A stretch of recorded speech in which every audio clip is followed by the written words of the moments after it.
Hello everyone. तो आज के इस वीडियो में हम आपको बताने वाले हैं कि अगर आपसे किसी ने जो है धोखेधड़ी से आपके ज़मीन का रजिस्ट्री करवा लिया, आपका जो ज़मीन डीलर है, जो प्रॉपर्टी डीलर है, आपसे जो है फ्रॉड कर लिया,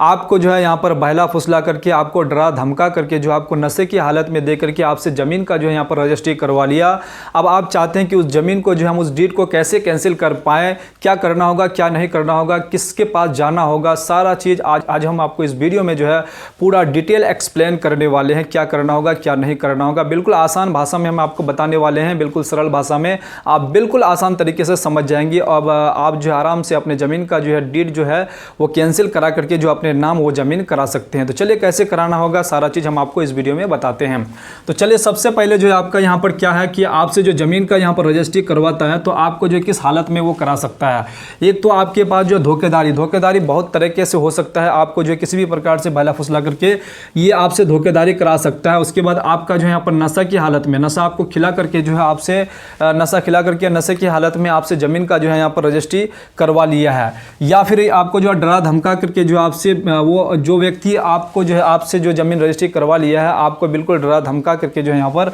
आपसे ज़मीन रजिस्ट्री करवा लिया। या फिर उनका जो है अगर मान के चले आपका मानसिक स्थिति अगर ठीक नहीं है, उस हालत में अगर ज़मीन का रजिस्ट्री करवा लिया है, या फिर आपको शराब पिलाकर, या फिर अगर आपका पागल स्थिति है, अगर मान के चले कोई व्यक्ति अगर पागल हो गया है परिवार में से, उनसे जो है ज़मीन का रजिस्ट्री करवा लिया, अगर इस प्रकार से अगर रजिस्ट्री करवा लेता है तो इस पे जो सुप्रीम कोर्ट का क्या जजमेंट है और क्या आदेश है, ये चीज़ आपको जानकारी होना बेहद ज़रूरी है। अगर आप बिल्कुल अपने होशो हवास से अगर ज़मीन का रजिस्ट्री करते हैं, अगर आप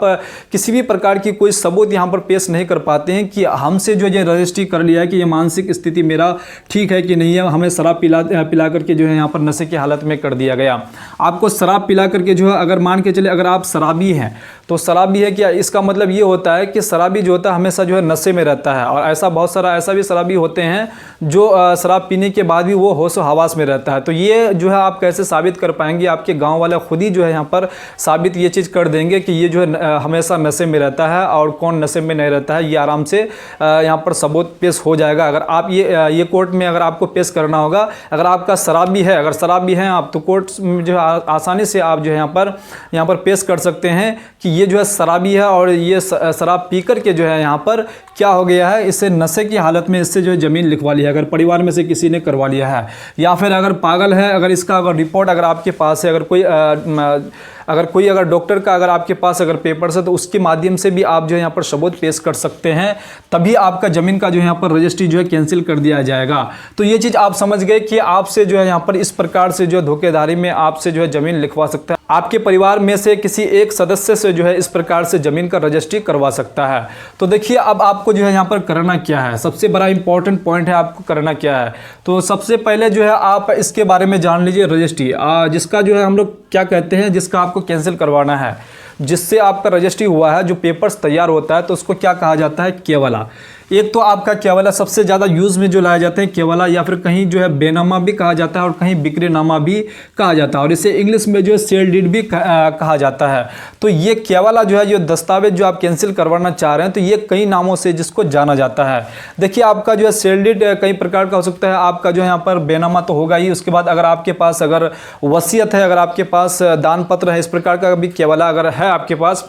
इस प्रकार का भी अगर सेल डीड है, तो उसका भी जो है आप आराम से कैंसिल करवा सकते हैं। यही रूल जो है आपका लगेगा और यही जो है आपका जो जजमेंट है, ये इसी जजमेंट के मुताबिक जो है आपका कैंसिल किया जाएगा। तो इस पर सुप्रीम कोर्ट का क्या आदेश है, अब आपका मेन पॉइंट क्या है कि अब आपको करना क्या है। आपके साथ तो धोखेधारी हो गया, अब आपके पास जो दो चीज़ यहाँ पर आप समझ जाइए। सबसे पहला जो है, अगर आपको जो है ज़मीन का आपसे जो रजिस्ट्री करवा लिया, मान के चलिए आपका 1 महीने के अंदर आपको पता चल गया कि हमसे जो है यहाँ पर धोखेधारी किया गया है, आपके परिवार में से किसी व्यक्ति के साथ जो है धोखेधारी करके जो ज़मीन खरीद लिया, आपको अगर 1 महीने के अंदर अगर पता चल जाता है, तो उसका सिस्टम क्या है कि किस प्रकार से आप कैंसिल करवा सकते हैं। या फिर दूसरा कंडीशन जो है, अगर आपको 1 साल 2 साल बाद पता चलता है कि हमारे ज़मीन का जो है यहाँ पर फ्रॉड तरीके से यहाँ पर धोखेधारी से ज़मीन का रजिस्ट्री दूसरे व्यक्ति ने जो है यहाँ पर करा लिया है, और मोटिशन और यहाँ पर जो दाखिल खारिज, उसके बाद वो जो रसीद भी यहाँ पर सारा चीज़ करवा लिया है, तो इन दोनों कंडीशन में जो है किस प्रकार से आप जो है यहाँ पर रजिस्ट्री डीड को जो है पर कैंसिल करा सकते हैं। तो दोनों चीज़ को यहाँ पर हम आपको एक्सप्लेन बारीकी से यहाँ पर बताने वाले हैं। तो चलिए सबसे पहले आपको करना क्या है, अगर आपसे मान के चले सिग्नेचर करवा करके जो आपका ज़मीन का अगर रजिस्ट्री अगर करवा लिया है, अगर सिग्नेचर करवा करके लिए तो किस प्रकार से आप सिविल सूट फाइल करना पड़ेगा। उसके बाद जो है यहाँ पर अगर आपसे सिग्नेचर नहीं करवाया है, बिना सिग्नेचर करवाए जो है आपको जो है यहाँ पर किसी दूसरे व्यक्ति से जो है यहाँ पर आपके ही नाम पे ज़मीन यहाँ पर बिक्री कर दी, आपके नाम से जो ज़मीन का जो है यहाँ पर खरीद बिक्री हो गया है। तो देखिए इन दोनों कंडीशन में आपका जो है यहाँ पर ये जो है आपका धारा 34 के तहत जो है यहाँ पर डिक्लेरेशन सूट फाइल आपको मुकदमा दायर करना होगा सिविल कोर्ट में। उसके बाद आप ये जो धारा 31 के तहत जो अगर सिग्नेचर कर दिए हैं तो आपको ये करना होगा, डिक्लेरेशन सूट फाइल जो है यहाँ पर मुकदमा आपको सिविल सूट में फाइल करना होगा। साथ में आपको जो है यहाँ पर सिंपल में साथ में आपको यहाँ पर क्या करना है, FIR भी उसके नाम से आपको कर देना होगा, जिन्होंने फ्रॉड तरीके से आपसे जो है ज़मीन यहाँ पर क्या किया है, रजिस्ट्री करवा लिया है। तो ये दो चीज़ आपको कर लेना पड़ेगा। यहाँ पर धारा 34 के तहत जो डिक्लेरेशन सूट फाइल आपको जिससे कि सिविल कोर्ट में यहाँ पर फाइल करना होगा। अब आपको वो चीज़ फाइल करने के लिए क्या करना होगा, आपके पास दस्तावेज होना पड़ेगा। अब आपके पास जो व्यक्ति ने यहाँ पर रजिस्ट्री करवा लिया है तो सेल डीड तो उनके पास होगा, आपके पास तो नहीं हो पाएगा। तो आपको तो मेन दस्तावेज यहाँ पर खोजना पड़ेगा। तो आप कैसे खोज पाएंगे, अगर आपको यहाँ पर डेट अगर पता है कि किस डेट में यहाँ पर जो है ज़मीन का रजिस्ट्री यहाँ पर धोखेधारी से किया गया है, तो वो डेट लेकर के जहाँ पर ज़मीन का रजिस्ट्री हुआ है अगर आप वहाँ पहुँचते हैं, अगर डेट उनको अगर बताते हैं तो आपके जो है यहाँ पर सेल डीड जो है, जो डेट आपका पेपर है वो ओरिजिनल सर्टिफाइड पेपर जो है आपको निकाल करके दे देगा। वो पेपर आपको लेना है। वो पेपर ले जाने के बाद आपको यहाँ पर क्या करना है, सिविल कोर्ट में आपको जो यहाँ पर फाइल कर देना पड़ेगा। और करने के बाद जो है आपको क्या करना है, उसके साथ फाइल भी यहाँ पर FIR भी दोनों यहाँ पर दोनों चीज़ आपको कर देना है। सिंपल भाषा में ये चीज़ कर दिए, करने के बाद अब आपका जो है यहाँ पर क्या हो जाएगा, अगर आपको ये चीज़ पता चल रहा है कि हमें जो है 1 महीने के अंदर पता चल गया, तो इस पे जो है सुप्रीम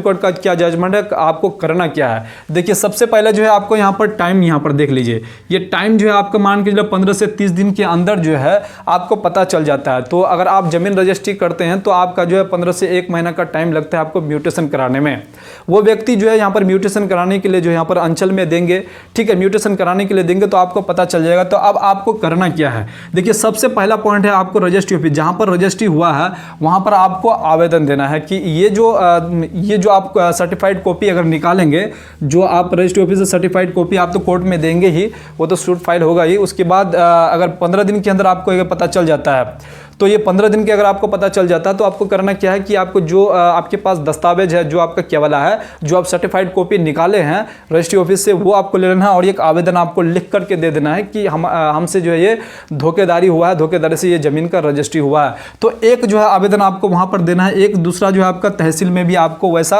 आपको दे देना है, आपका जो है यहाँ पर एप्लीकेशन दे देना है ये फाइल के साथ। तो ये जो है आपका, उसके बाद दूसरा जो है यहाँ पर तीसरे जगह पर आपको देना है राजस्व कर्मचारी को भी दे देना है, क्योंकि राजस्व कर्मचारी अगर आप दे देते हैं तो वो जो आपका ज़मीन जो आप रजिस्ट्री करवाएं उसका जो म्यूटेशन के लिए देगा तो यहाँ पर म्यूटेशन उसका रुक जाएगा, यहाँ पर म्यूटेशन उसका नहीं हो पाएगा। तो ये चीज़ तो आपका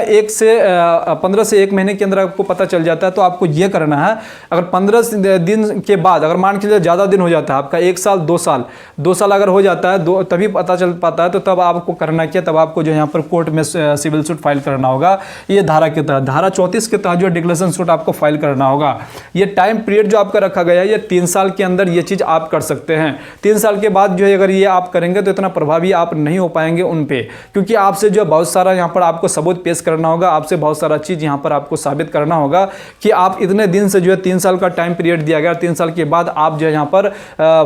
ये सिविल सूट फाइल कर रहे हैं, आप ये केस दायर कर रहे हैं, तो ये जो है आपको बहुत यहाँ पर कठिनाई हो सकता है। तो आपको जो 3 साल के ही अंदर जो है ये चीज़ करना होगा, ये फाइल आपको सबमिट करना होगा और आपको ये केस जीतना होगा, तभी आप ये कर पाएंगे। अगर आपका 15 से 1 महीने के अंदर आपका ये चीज़ होता है तो आप ये करेंगे तो आप वहाँ पर ये जो है उसका सेल डेट जो यहाँ पर कैंसिल हो जाएगा। उसके बाद ये जो है उसका जो म्यूटेशन है नहीं हो पाएगा, तभी आप अपने ज़मीन का जो है यहाँ पर अपना ज़मीन जो है अपने हाथ ले सकते हैं। उसके बाद अब आपको करना क्या है कि ये चीज़ तो आप समझ गए कि 15 दिन के अंदर और 1 महीने के अंदर होगा तो हमको ये करना है, और 3 साल के अंदर आपको जो है यहाँ पर धारा 34 के तहत जो है आपको डिक्लेरेशन सूट फाइल आपको करना होगा। तो ये चीज़ आप बिल्कुल बारीकी से समझ गए होंगे। ये चीज़ हम आपको बताएं, अगर आपको ये चीज़ करना है तो सबसे पहले आपको करना क्या होगा, अपना एक वकील रखना होगा, उनसे आपको जो अपना ये सारा चीज़ आपको बताना होगा। वो बताने के लिए आपसे जो है यहाँ पर क्या करेंगे, पेमेंट वो जो है वो पेमेंट लेंगे आपसे, वो अपना फीस लेंगे, तभी आपको ये सारा चीज़ बताएंगे। उसके बाद आपका केस लेंगे। अगर आपको ये सारा चीज़ अगर पता रहेगा तो आपको जो है अगर कभी भी अगर आपके साथ ये ऐसी घटना अगर घटती है तो आप आराम से अगर किसी वकील से अगर अगर मिल करके ये करते हैं तो आपसे वो जो है किसी भी प्रकार की कोई धोखेधारी और आपसे ज़्यादा पैसा भी चार्ज नहीं करेगा, क्योंकि आपको पता रहेगा कि क्या करना है क्या नहीं करना है और कितना टाइम पे क्या करना होता है, कितना टाइम पे जो है क्या करना होता है, ये सारा चीज़ पता होगा, तभी आपका जो है केस यहाँ पर वो लेंगे और आपसे किसी भी प्रकार की कोई फ्रॉड नहीं करेगा। आपका केस जो है जल्दी यहाँ पर आपको जीत करके यहाँ पर दे दिया जाएगा। तो इस प्रकार से सारा चीज़ यहाँ पर प्रक्रिया होता है, आप आराम से भी कर सकते हैं। उम्मीद करता हूँ कि ये इन्फॉर्मेशन आपको पसंद आई है। वीडियो को लाइक जरूर कर दीजिएगा और चैनल को भी सब्सक्राइब जरूर कर दीजिएगा और साथ में बेल आइकन को जरूर प्रेस कर दीजिएगा, क्योंकि हम इस चैनल पर जो इस प्रकार की वीडियो जो है अपलोड करते रहते हैं। आपसे छोटा सा रिक्वेस्ट है, फिर से आप चैनल को जरूर सब्सक्राइब कर दीजिएगा। फिर से हम लोग जो है इस प्रकार से दूसरे कंटेंट दूसरे वीडियो में मिलते हैं। तब तक के लिए आप अपना ख्याल रखिएगा। जय हिंद, जय भारत, वंदे मातरम।